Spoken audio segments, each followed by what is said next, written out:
Hello, welcome to Thor Talk, the show all about Marvel's resident god of thunder, where I discuss Thor feats, battles, story arcs, villains, and more.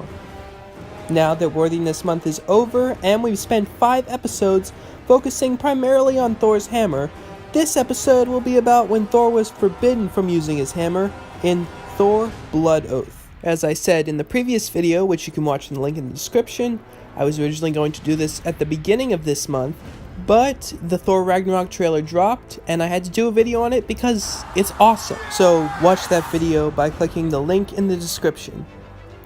Plus, in this episode, Thor uses his healing factor to regrow vital organs.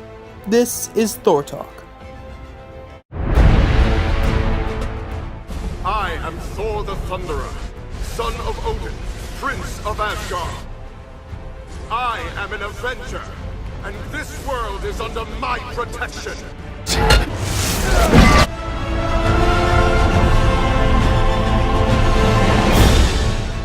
Whosoever holds this hammer, if it be worthy, shall possess the power of Thor.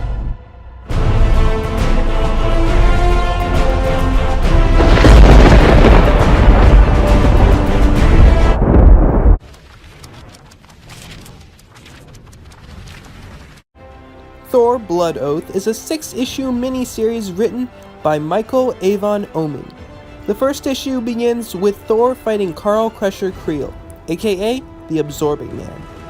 Thor defeats Creel by creating a whirlwind which Creel absorbs and is dispersed into the atmosphere by Thor.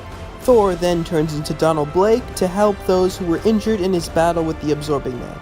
That night, Blake has nightmares of his friends, the Warriors 3, being dead.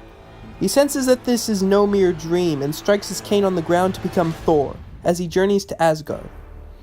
He is greeted by Heimdall, who tells him that the Warriors 3 are on trial for murder at the place of judgment known as Thingvellir, or the All-Thing.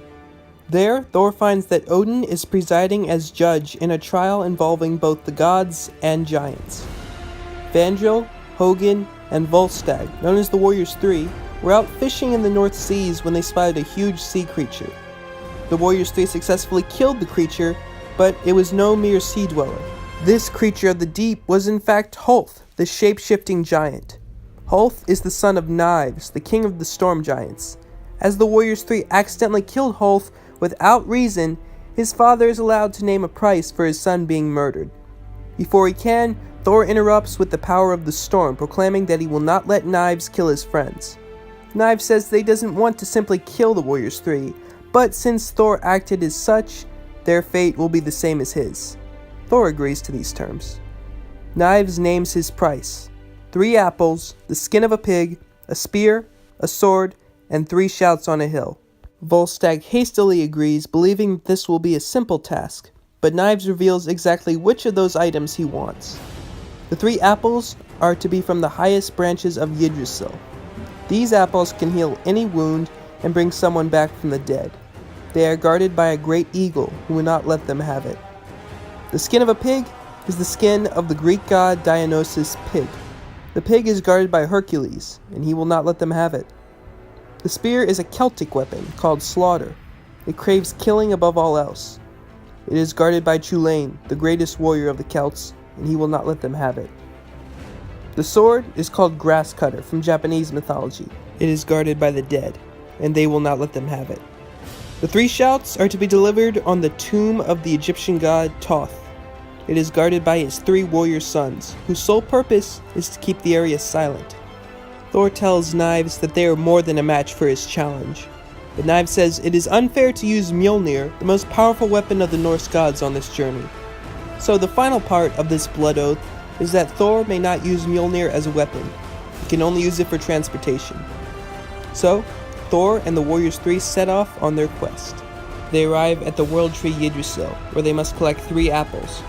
They climb the tree, and Volstagg greets the eagle who guards the apples, while the others hide in leaves.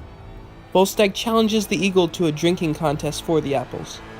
After the drinking contest is finished, Thor and the others grab the apples they need as the eagle is distracted and drunk. Thor then transports them to Olympus, home of the Greek gods, to obtain the pigskin.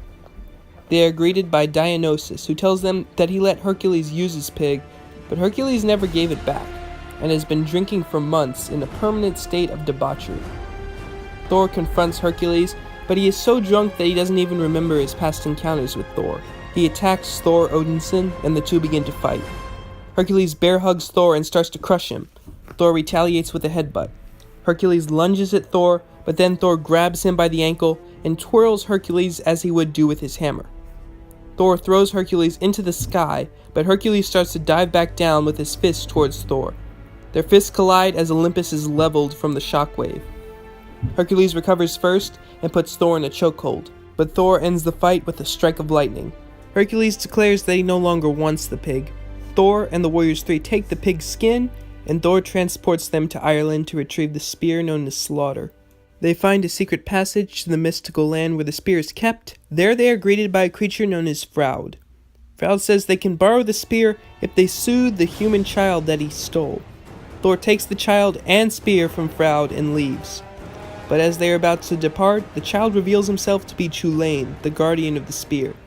Chulain turns into his true self, takes the spear, and uses it to decapitate Volstagg, killing him. Chulain then stabs Thor, but Hogun manages to take the spear from Chulain by throwing a tourist's car at him. But Volstagg is dead, and Thor is mortally wounded. But Fandral remembers that the apples they collected can heal any wound and restore the dead.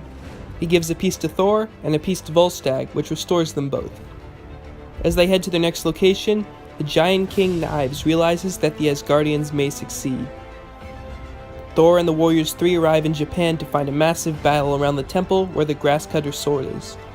Upon realizing that the sooner they reach the sword, the sooner he can get to his next meal, Volstagg picks up a tree and barrels through the battle to the temple. They enter the temple to find that the sword is guarded by the souls of its victims. As Thor and the Warriors prepare to fight, the souls tell them that they can take the sword, as the sword keeps them from moving on to the afterlife. They take the sword, and Thor transports them to the Temple of Thoth in Egypt, where they must shout 3 times. But the Sons of Thoth attack them, and they fight the Sons off long enough for Hogun to reach the hilltop and shout 3 times, completing their task. The Asgardians have succeeded, but then Ulik the Troll appears and begins to attack them. Ulik was sent by Knives to ensure that the Asgardians did not succeed. Thor declares that since Knives has broken the rules by recruiting Ulik, he may now use Mjolnir. Before he can, all 5 are transported to the Althing. There, Thor tosses Ulik at Knives' feet, declaring that he has no honor, and the Asgardians and Giants prepare for war. But then, the wife of Knives stops them, and accuses Knives of using their son's death as an excuse to start a war. She then requests that instead of war, her son be given a proper burial. They do this by building a temple with sculptures of Asgardians and Giants to honor the common ground they found. There, they give the giant son a funeral, and peace remains.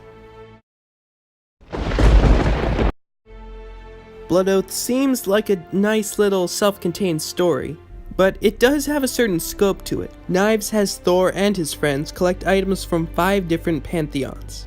The first is the apples from the Asgardian world tree Yggdrasil, which is from Norse mythology. Next, the skin of a pig that belongs to Dionysus, the Greek god of wine, which covers Greek mythology. This also covers Roman mythology, as in the Marvel Universe they are one and the same, with some gods going by their Roman names and others by their Greek names.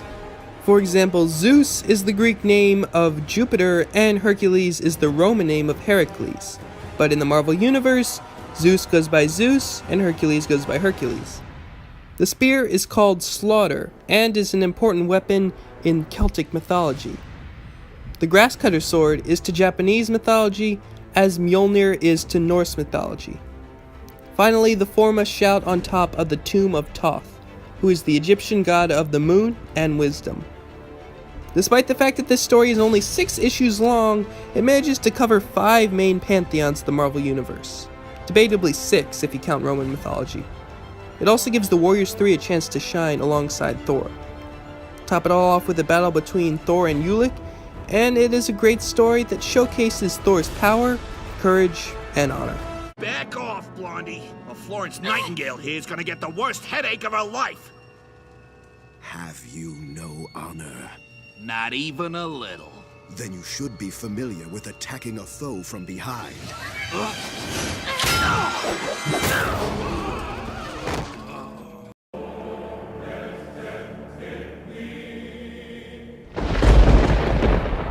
Okay, so here's a fact.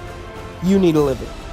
Even if you're a thunder god, you need a liver to survive. It's a vital organ. But Thor doesn't seem to care much when he fought Malekith in Thor God of Thunder number 17, and Malekith uses magic to turn Thor's liver into shards of broken glass. Not only would this be devastating, as again, he needs his liver, but think about having shards of glass inside you cutting apart your body from the inside. What does Thor do? He spits shards of glass into Malekith's face and says, "I do not need a liver to kill an elf." He then punches Malekith in the face and defeats him, but he is stopped from killing him because plot reasons. Later we see Thor, and he's completely fine, meaning that he apparently regrew his liver from nothing. Thor has a powerful healing factor, and he has been known to restore his own organs, such as when he restored his heart in Astonishing X-Men number 84. However, Thor cannot regrow limbs without further mystical aid, which is why he is still currently missing an arm in the comics. Still, that fact doesn't seem to bother him that much. So the moral of the story, if you want to kill Thor, don't turn his liver to glass. That doesn't exactly work. Well, that's all for this episode of Thor Talk. If you want to keep up with Thor Talk and even vote on topics for future episodes, follow Thor Talk on Instagram @Thor Talk. And once again, I'd like to formally state that all art and video is owned by its respective companies and I own none of it. With that said, see you next time on Thor Talk, where You'll behold in breathless wonder